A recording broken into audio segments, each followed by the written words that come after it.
अस्सलाम वालेकुम दोस्तों, welcome to my channel Asif Ali blog and skill. दोस्तों पाकिस्तानी शायकीन के लिए क्रिकेट के हवाले से बड़ी खुशखबरी है क्योंकि पाकिस्तान ने एक और फास्ट बॉलर चुन लिया है।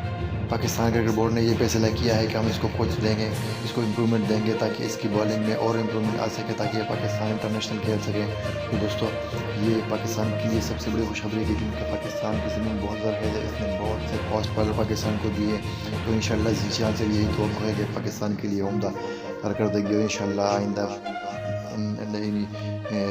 फ्यूचर में पाकिस्तान के लिए बहुत ही खुशहाइन साबित होंगी। ये जीशान मोहम्मद जीशान कराची ताल्लुक रखने वाला 19 साल नौजवान, ये अंडर 19 भी खेला हुआ है इसने, अंडर 16 भी खेला हुआ है इसने, और ये इरफान से भी कद में ऊंचा है। तो दोस्तों अगर आपको हमारी ये वीडियो अच्छी लगी हो तो लाइक सब्सक्राइब ज़रूर कर देना। अस्सलाम वालेकुम।